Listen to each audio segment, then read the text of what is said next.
Listen to this thing purr.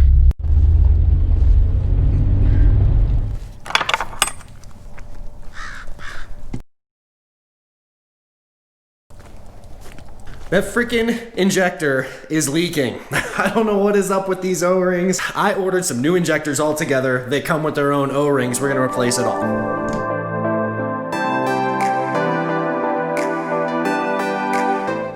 It is a beautiful day today. We are recovering from our first huge snowstorm. We had 2 whole days of snow. We got about 10 inches altogether. It's beautiful. Let's get started today. These are what I went with this time. I found a thread, Nick in time. He actually has the same identical XJ I do.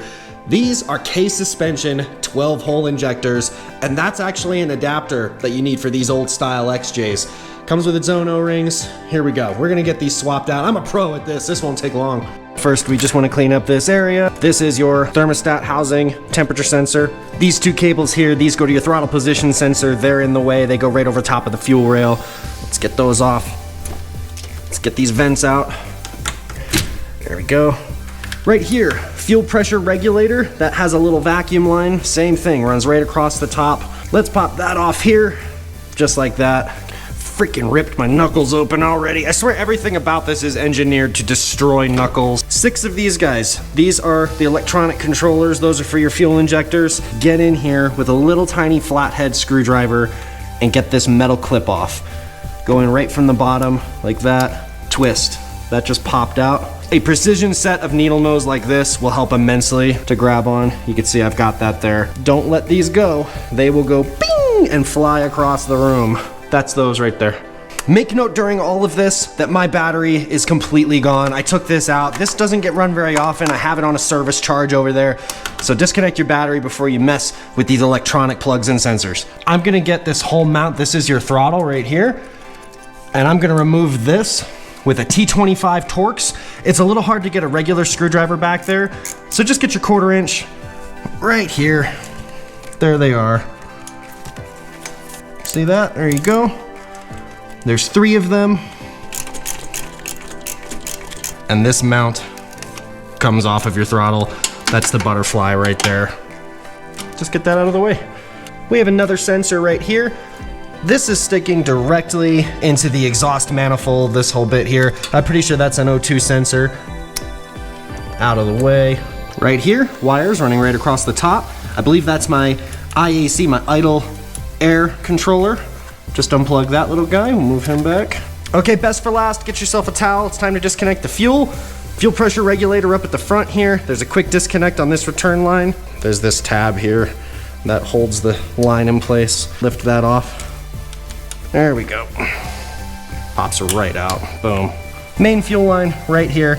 This actually goes down to the lines that come up from the fuel pump. Fresh, quick disconnect on that. There is gas in this one, there you go. See the towel's catching all that. Last step, wobble head, 13 millimeter, 1, 2, 3, 4, and this thing's ready to come out.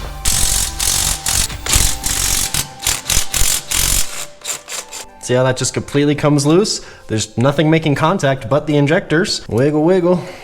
Take your time, go slow, go gentle with all of this from here on out. Boom. There we go again. I've already done this twice. So these little snaps right here, the wings, that's what's holding this injector to the nozzle on the fuel rail. And you don't have to spread them, you can just push down. You see how it's open-ended? And it goes pink and pops right off. I cleaned up these old injectors. Those were new O-rings, but they're just flat and they're kind of loose. I just don't think any of this was really gonna work anymore. So these are from K-Suspension. These are remanufactured injectors. They are 12 hole. Look at those big old O-rings on there. I don't even know if that's gonna fit. This should do the job though. Well, we have it all out. We may as well take this opportunity to clean up this fuel rail. Always clean and tidy, make everything like new when you have the chance. Now, what to use to lubricate the O-rings. I've done this twice before. I have used engine oil and that failed. I have used this grease here and that failed, and I was gonna do dielectric grease. However, here is what I have noticed. This is the grease that I used. I thought this was silicone grease. I purchased some 90% pure silicone grease, And yeah, the difference is pretty obvious. I'm pretty sure this is just a cheap generic Vaseline that they call grease. This is petroleum based and yellow. Pure silicone is clear and smooth. I'm gonna use pure silicone. I hope this does the job. Now this is the tricky part. Do not rush. Don't shove this. Work in small circles while applying even pressure. Just keep going in circles. Keep pressing. There you go. That just sat evenly. That pushed into completely evenly. You don't want it to yank off to the side. You'll rip that O-ring up. I know this isn't the problem I've been having. It has not been this step because it always starts off really nicely when I replace those O-rings, but they seem to degrade over time and start leaking fuel. So I hope this pure silicone grease does the job. They stay intact. Those are much tighter. Those O-rings seem to be fatter. I think this is gonna do the job. Let's get the rest of these injectors in here and reinstall this. All right, my friends, this is it. They're all in, everything's lubricated. You just have to simultaneously line these up, do the same wiggle, get them all in there evenly, and do a reinstall. Just reverse all the steps we just did.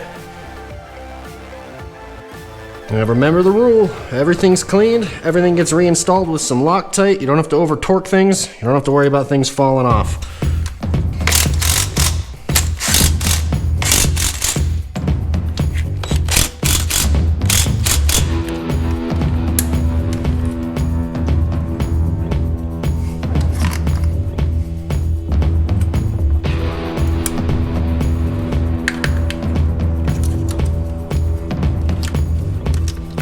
Top vents.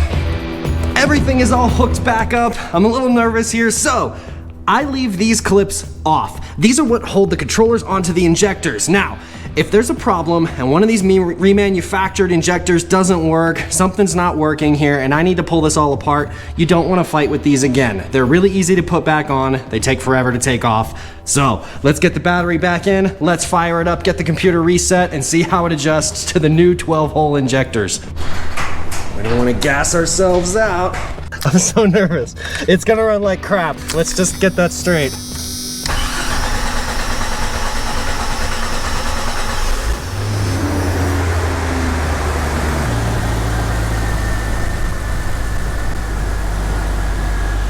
Whoa.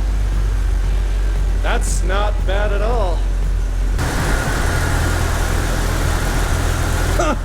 Well, it runs better than it did. It's running great. I honestly didn't expect it to run so well with all that ECM reset and new injectors. Let's go do a test drive, get it up to temperature, and see if we can get that ECM reset and the idle back down. Listen to this thing purr. Like, that's perfect idle. It has never done this before. I cannot wipe this stupid grin off my face. This is so cool. You know, there's a bond, a soul with these old machines. You know, you have to think about it. 32 years ago, there were people that might be dead and gone now, and they put their hands on this. They built this. It's just so different from what you buy these days, these modern cars. Now, don't get me wrong. We love our Veloster. We love our new car, and that's the go-to. That's my daily driver. You get more comfort, you get more features, but there's something about these old Jeeps. There's a soul. I'm so impressed. These injectors are awesome. The computer has adjusted to them very quickly. It's purring like a kitten, and the throttle response is amazing. Oh, I love this. I love driving the Jeep. Listen to that. Thank you all so much for hanging out with me on this episode. I hope some of you look forward to doing this project on your own Jeeps. Maybe some of you just watched. Follow the story, my garage, of our Jeep. And I hope to see you back here on the next one. Please make sure you stick around to the end. I'm going to put some links up. There are playlists. There are playlists that my father and I put up. That is us building the entire garage from the ground up. There's a playlist for projects on our Jeep. There's a playlist for the car. We've done some dip stuff. There's a lot of cool stuff. Please follow along. This is a story. This is our story. And I hope to see you along on all of our future videos. Make sure you subscribe so you don't miss anything.